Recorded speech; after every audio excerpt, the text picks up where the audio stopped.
जय मसीह की। मैं आशा रखती हूँ कि सब अभी जगे होंगे, है ना। अगर हम जगे नहीं है तो जग जाते हैं, क्योंकि सुबह से जो हमने तैयारी करी है, प्रिपरेशन करी है, अपने कपड़ों में प्रेस करी है ना, थोड़ा अच्छा बन के आए हैं।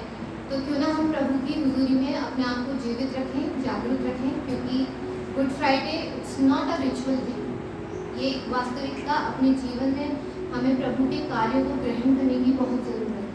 आइए हम अपने सर को झुकाएं। प्यारे मेरे पिता, मैं आपका तहे दिल से धन्यवाद देती हूँ मेरे जिंदा आसमानी पिता प्रभु। आप धन्यवाद के योग्य हैं मेरे पिता, आप आदर के योग्य हैं पिता, आप महिमा के योग्य हैं पिता परमेश्वर। प्रभु सचमुच में प्रभु आप महान है मेरे पिता परमेश्वर। ये आपका अनुग्रह है पिता, ये आपकी दया है पिता, ये आपकी कृपा है पिता, जो आपने हम पर दी है पिता परमेश्वर। प्रभु मैं अपने आप को पूर्ण रीति से दीन करके पिता, अपने आप को शून्य करके पिता परमेश्वर आपकी हुजूरी में आती हूँ पिता। और मैं चाहती हूँ पिता, जैसे आपका वचन कहता है मांगो तो तुम्हें दिया जाएगा। मेरे जिंदा पिता, मैं तुमसे तेरी पवित्र आत्मा को चाहती हूँ पिता। मैं चाहती हूँ पिता परमेश्वर की तेरी अपवित्र आत्मा का डेरा मुझ पर आए पिता, ताकि मैं जो कोई भी वचन बोलूँ पिता परमेश्वर, इनमें पिता परमेश्वर केवल आपको महिमा मिले पिता, केवल आपको आदर मिले पिता परमेश्वर। और जब हम इसे वचन को ग्रहण करें पिता, तो शैतान की हर एक चाल पिता हमारे जीवन से पिता परमेश्वर निकम्मी हो जाए पिता।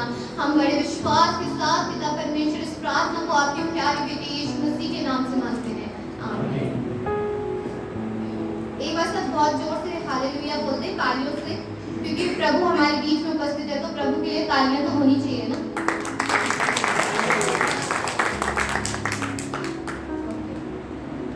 मैं चाहती हूँ कि हम सब अपनी इमेजिनेशन को थोड़ा बढ़ाएं और हम उस टाइम पे जाएं जब प्रभु को क्रूसिफिकेशन किया जा रहा था।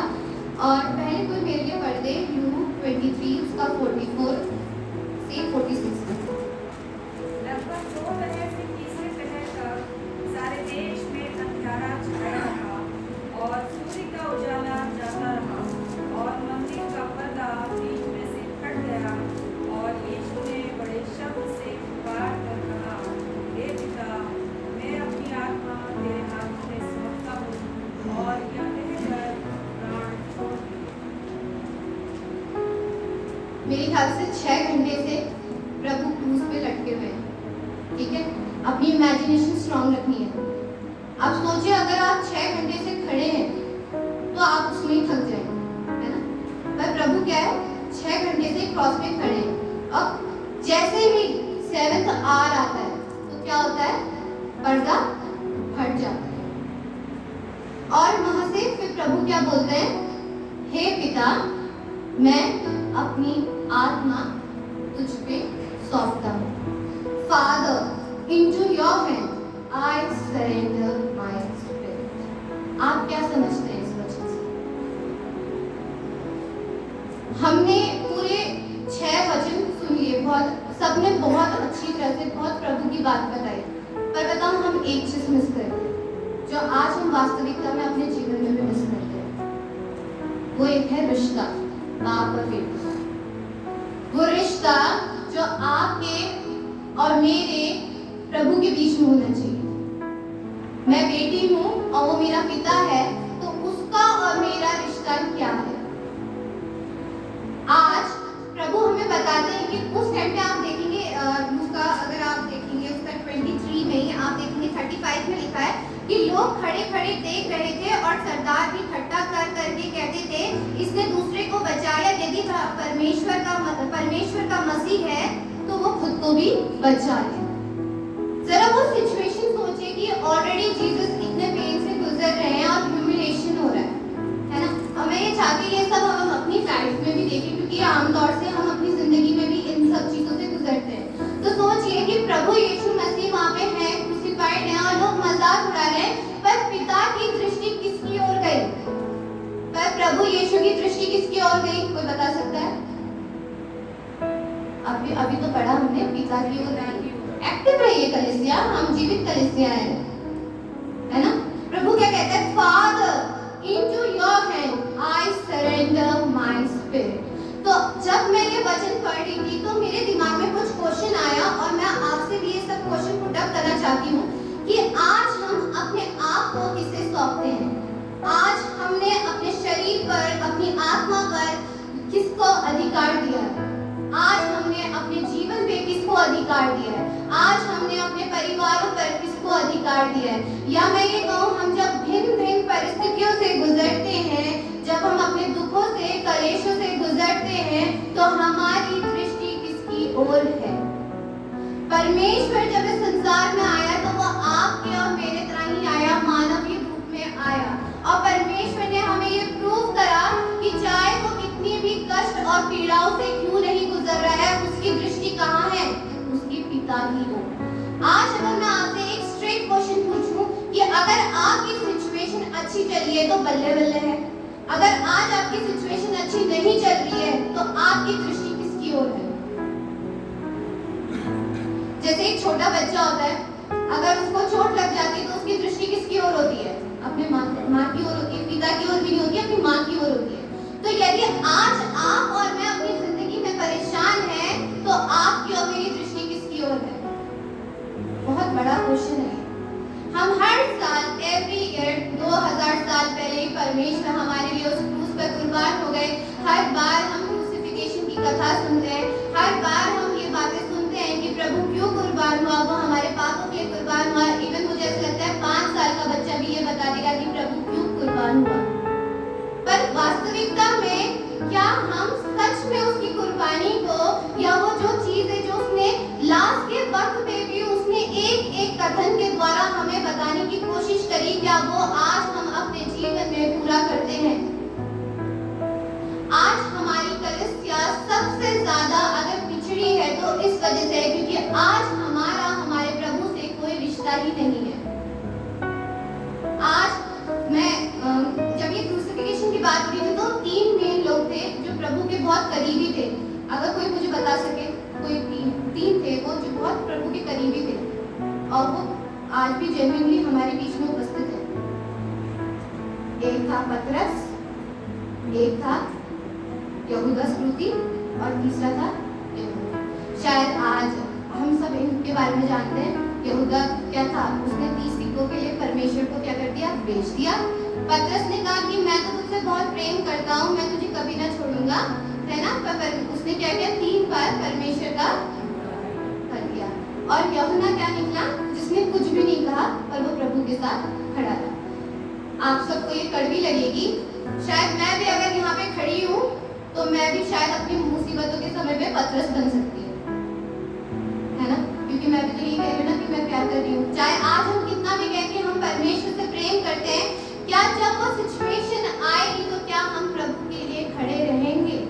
क्या वास्तविकता से हमारा वो रिश्ता जैसे यूहन्ना का परमेश्वर के साथ था वैसा हमारा है?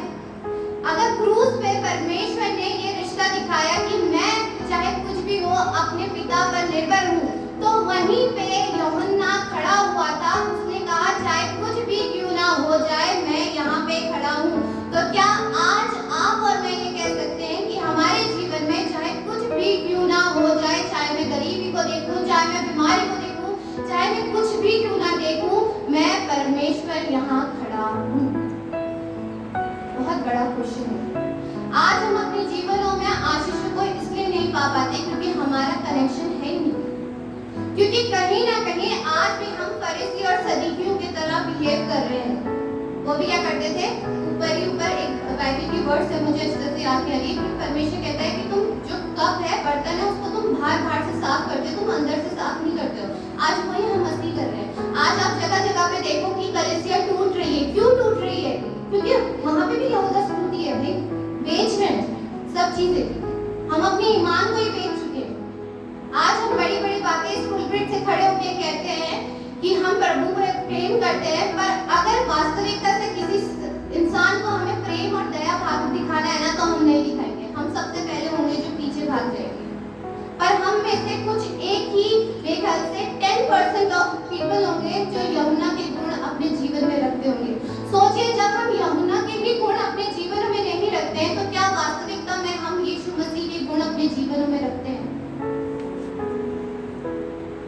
क्या आज हम कह सकते हैं कि हमारा वो जो कनेक्शन प्रभु ने जिसके लिए प्रभु ने उस कलवरी क्रूस पर कुर्बानी दी, क्या आज वो सच में कनेक्शन हम बना पाए हैं? क्या सच में हम एक बाप और बेटी का या एक बाप और बेटे का कनेक्शन बना पाए हैं? हम अपने संसार के माता पिताओं के साथ ही आज अपना कनेक्शन नहीं बना पाते, तो हम जिसको हमने देखा नहीं हम उसके साथ क्या कनेक्शन बनाएंगे? पर हम यहाँ पे खड़े होकर बहुत बड़ी बड़ी बातें करते हैं। ये सच है, हमें वही प्रचार करना चाहिए जो हम अपने जीवन में अप्लाई कर सकें। अगर मैं अपने माँ बाप की इज्जत नहीं करती हूँ और मैं यहाँ खड़े होकर कहती हूँ कि मैं अपने पिता से प्रेम करती हूँ, तो ये झूठ है। पर आज हमारा मसीह परिवार में यही चीज की कमी है। आप गैर जगह पे चले जाओ, उनमें इतना आदर और सम्मान है, आज मसीह में क्यों है? क्यों आज मसीह ही नशे में डूबे हुए हैं? क्यों?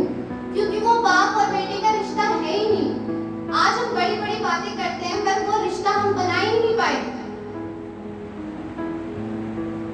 अगर हम देखें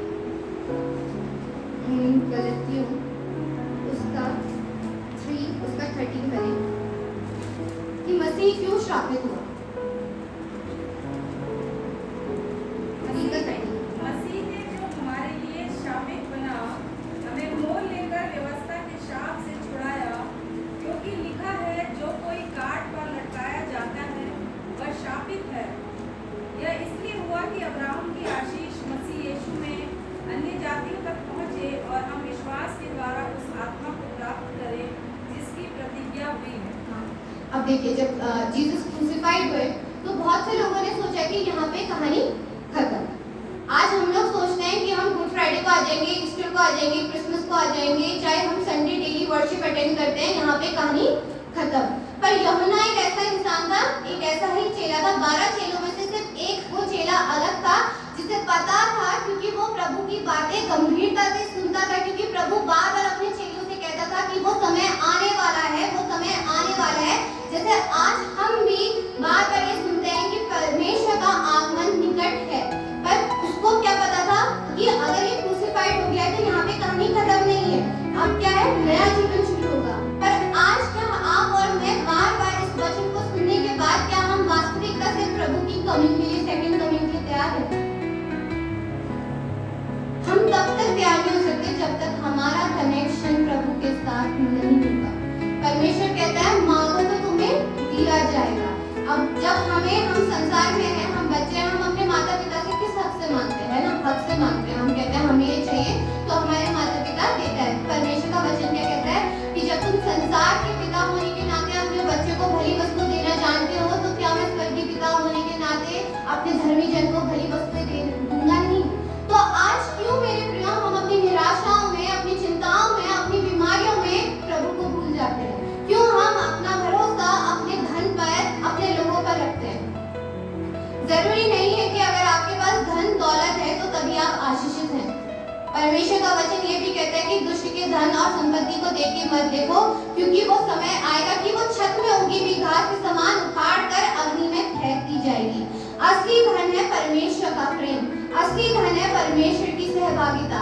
आप कुछ भी क्यों ना कर ले, आप अपने जीवन में कितने से बड़े औहदे में क्यों ना हो, यदि आपके जीवन में परमेश्वर के साथ सही संबंध नहीं होगा, आप इस दुनिया में कुछ भी नहीं कर पाएंगे।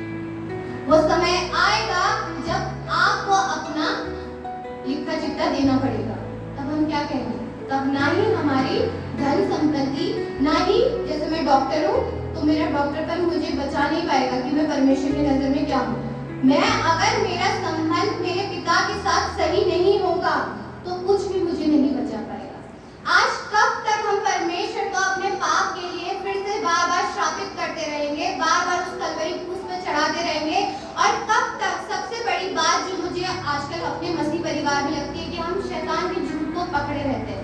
बीमारी आ गई तो हम पकड़े रहते हैं, तंगी मुसीबत आ गई तो हम पकड़े रहते हैं। पर परमेश्वर का वचन अभी जैसे हमने पढ़ा, अगर बाइबल में सबसे ज्यादा आशीषित कौन था बता सकते हैं? अब्राहम को हम विश्वास का पिता कहते हैं। तो परमेश्वर ने क्या किया? अब अब्राहम तो आशीषित है, तो आज मैं कहूँ कि हम में से हर कोई अब्राहम की तरह शायद आशीषों को पाना चाहेगा, है ना? पाना तो चाहेगा, पर कैसे पाएगा? अभी हमने जो पढ़ा, अगर आपने गौर से पढ़ा होगा तो मैं फिर से पढ़ती हूँ। उसमें लिखा है गलातियों 3:13, मसीह ने जो हमारे हमें मोल लेकर व्यवस्था के श्राप से छुड़ाया। किसके श्राप से छुड़ाया? व्यवस्था, क्योंकि हम व्यवस्था के अधीन थे। पर जब परमेश्वर उस कलवरी क्रूस पर कुर्बान हुआ, जब परमेश्वर ने वो चैनल ब्रेक किया, यानी कि जब वो पर्दा फटा, वो पर्दा सिर्फ मंदिर का नहीं फटा, वो पर्दा हमारे हर एक बंधनों का फटा, हमारी हर एक उन चीजों का फटा जिससे हम वंचित थे, जिससे हम कभी भी, हम शायद अगर प्रभु उस क्रूस पे कुर्बान नहीं होता, वो शायद हम पा ही नहीं सकते थे। फिर उसका अगर आप 14वां पद पढ़े तो उसमें लिखा है, यह इसलिए हुआ कि अब्राहम के आशीष मसीह यीशु में अन्य जातियों तक पहुंचे और हम विश्वास के द्वारा उस आत्मा को प्राप्त करें जिसकी प्रतिज्ञा हुई। तो अगर मैं कहूँ, क्या आज हम विश्वास के द्वारा उस आत्मा को प्राप्त कर चुके हैं? यीशु ने भी बहुत अच्छी तरह से कहा कि प्रभु प्यासा है, वो हमारे द्वार पे खटखटाता है। एवरी मॉर्निंग प्रभु आपके और मेरे द्वार पे खटखटाता है कि हम कब उसके साथ सहभागी होंगे। पर क्या हम वास्तविकता में प्रभु के साथ सहभागी हैं? नहीं होंगे, क्योंकि हमारा कनेक्शन ही नहीं बना है परमेश्वर से।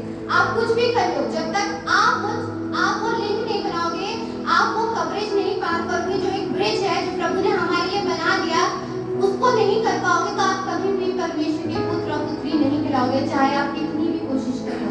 पिता हमें यही बताता है कि चाहे हम कितनी भी परेशानियों से क्यों ना गुजर रहे हो, चाहे हमारे जीवन में आज भले ही दुख हो, आज कलेश हो, पर प्रभु का वचन कहता है कि विश्वास के द्वारा हम अब्राहम की एक एक आशीषों के अधिकारी हैं। अब्राहम के जीवन में भी दुख आया था, अब्राहम के जीवन में भी परीक्षाएं आई थी, पर अब्राहम ने क्या किया? अपना विश्वास नहीं तोड़ा। क्यों नहीं तोड़ा? हम किसका विश्वास नहीं तोड़ पाते? जिससे हमारा कनेक्शन हो। अगर हमारा हमारे पिता के साथ कनेक्शन होगा तो हम कभी भी उनपे डाउट नहीं करेंगे। डाउट कहाँ आता है? जहाँ प्यार नहीं होता है ना?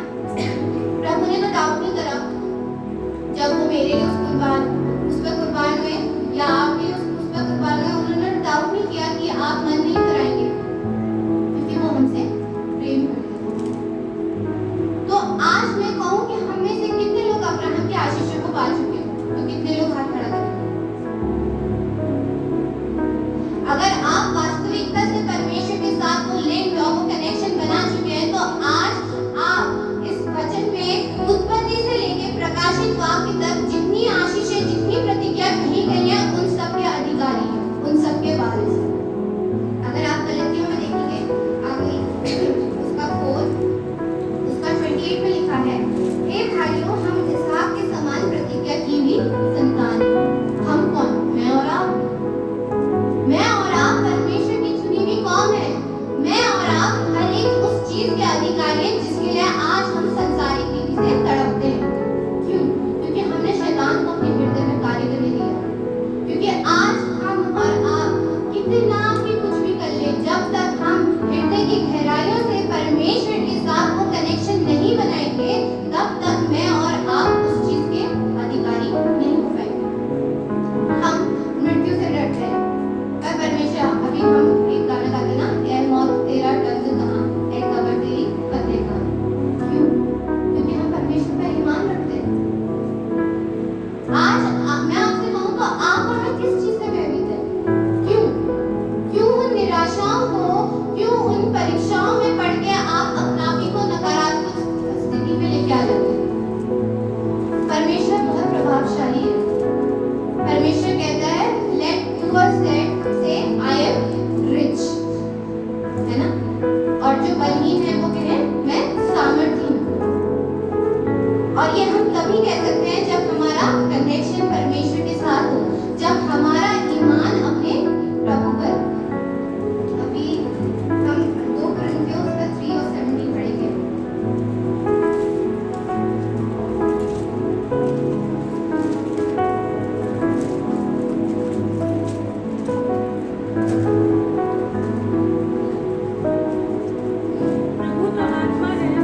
जीना दयालु है। जरा ये सोच के देखिए कि उस कलवरी क्रूस पर वो केवल 4 कीलों से ही नहीं कूदा, उसको पहले कितने कोड़े पड़े। वो 40 दिन 40 रात भूखा था। वो पूरा मतलब अपने आप ही को वो इतना ज्यादा मतलब सोचो वो कितना वीक होंगे, क्योंकि वो मनुष्य थे। अगर हम 3 दिन खाना नहीं खाएंगे या हम 1 दिन खाना नहीं खाएंगे, हमारी सिचुएशन, हमारी कंडीशन कैसी हो जाती है। उसमें प्रभु ने आपको और मुझे स्मरण रखा कि वो हमारे लिए उस क्रूस पर श्रापित हो जाए। हम सब क्रॉस को अपनी गाड़ियों में और अपने घरों में बहुत अच्छी तरह से लगाते हैं, एक फैशन है, पर उस क्रॉस की एक डीप मीनिंग है, वो एक लव साइन है, एक ऐसा प्रेम का चिन्ह जो हमारे प्रेमी पिता ने हमें दिया। वो इस बात का प्रूफ है कि चाहे संसार में कुछ क्यों ना हो, हमारा जीवन अगर प्रभु पर है तो तस का मस्त नहीं होगा, क्योंकि प्रभु ने आपके और मेरे चेहरे को अपनी हथेली पे गोंद रखा है। जकरिया 2 और 8 कहता है, यदि कोई हमको छुएगा तो वो उसकी आंख की पुतली को छुएगा। आप सोच सकते हैं कि आप कितने वर्दी हैं प्रभु की नजर में, आप कितने वर्दी हैं। पर प्रियो, मैं आपसे सिर्फ इतना ही कहना चाहती हूँ कि प्रभु को कम ना सोचें, प्रभु के कार्य को कम ना सोचें। किसी भी समय प्रभु आपके जीवन को बदल सकता है। यदि आप किसी चीज से बहुत लंबे टाइम से परेशान हैं, आप प्रार्थनाएं कर रहे हैं और आपको उस चीज का उत्तर नहीं दे रहा है, तो मैं परमेश्वर का एक वचन आपको याद दिलाना चाहती हूँ कि परमेश्वर कहता है कि मैं जो तुम्हारे लिए कल्पनाएं करता हूँ वो हानि की नहीं परंतु लाभ की है। और जो परमेश्वर पर ईमान रखता है, विश्वास रखता है, उसके लिए सारी बातें मिलकर भलाई को उत्पन्न करती है। मैं लास्ट एक वचन पढ़ेंगे, प्रकाशित वाक्य 1 और 8 का।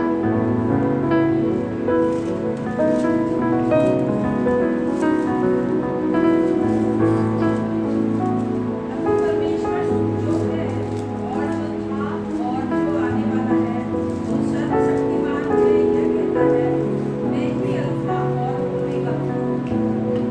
कितनी अद्भुत बात कही है प्रभु ने। मैं ही अल्फा और मैं ही ओमेगा हूँ। यानी कि मेरे प्रभु, यानी कि हमारे प्रभु से पहले ना ही कोई था और ना ही उसके बाद कोई होगा। तो कितना सामर्थ्य प्रभु है, सोचिए। क्या आज इस सामर्थ्य को आप में अपने जीवन में, अपने परिवार में महसूस करते हैं? क्या आज हम वास्तविकता से वो रिलेशनशिप जो प्रभु ने हमारे लिए इस कलवरी क्रूस पर कुर्बान किया, क्या वो हम मेंटेन कर पा रहे हैं? सबसे बड़ा क्वेश्चन ये है। क्या वास्तविकता में मैं और आप उसके बेटे और बेटियां हैं? क्या हम वो कनेक्शन बना पाए? कलीसिया, मैं आपसे कहना चाहती हूँ कि यदि हम चलिए हम अपने मुंह को खोलें और अंगीकार करें, हम इस दुआ में शामिल हों और कहें कि प्रभु, हम आपको अपना पिता कहते हैं। प्यारे पिता, मैं धन्यवाद देती हूँ पिता इस सुंदर समय के मेरे पिता परमेश्वर। तो अद्भुत है मेरे पिता, तो अद्भुत कार्य करने वाला प्रभु है पिता, तू जिंदा है पिता परमेश्वर, तू प्रभुओं का प्रभु है पिता परमेश्वर, तू राजाओं का राजा है प्यारे पिता। होने दे पिता परमेश्वर, हम यहाँ पे जितने लोग मौजूद हैं पिता, आज हम अपने हृदय की गहराइयों से पिता परमेश्वर अपने मुंह के अंगीकार से कहते हैं प्रभु कि तू ही हमारा पिता है। आज से हम अपने जीवन को, अपनी आत्मा को, अपने परिवार को पूर्ण रीति से आपको समर्पित करते हैं और हम कहते हैं पिता परमेश्वर कि केवल और केवल पिता परमेश्वर आपका नियंत्रण हमारे जीवन पे है पिता, क्योंकि उस कलवरी क्रूस के द्वारा पिता परमेश्वर, आपके लहू के द्वारा पिता परमेश्वर हम खरीदे गए हैं पिता परमेश्वर। हमारे जीवनों में पिता परमेश्वर आपकी मोहर है पिता परमेश्वर, इसलिए हम अपने जीवन पर केवल और केवल आपका अधिकार देते हैं पिता। शैतान के हर एक जाल फंदों को यीशु तेरे नाम से, अपने जीवन से, अपने परिवार से निकम्मा करते हैं पिता परमेश्वर। और हम कहते हैं प्रभु कि अद्भुत रीति से पिता परमेश्वर आप हमारे जीवनों में पिता, हमारे परिवार में, हमारी कलीसियाओं में कार्य करें पिता। हम सारी बातों के पिता परमेश्वर आपको आदर, महिमा, गौरव देते हैं। इस प्रार्थना को बड़े विश्वास के साथ आपके प्यारे बेटे यीशु मसीह के नाम से मांगते हैं। Hey guys, thanks for watching this video. We hope that you like this video. If you like this video, give it like. Share this video to your beloved ones, colleagues and families, and comment us your favorite part in this video. Even follow us on Instagram, Facebook, and subscribe to our YouTube channel. God bless.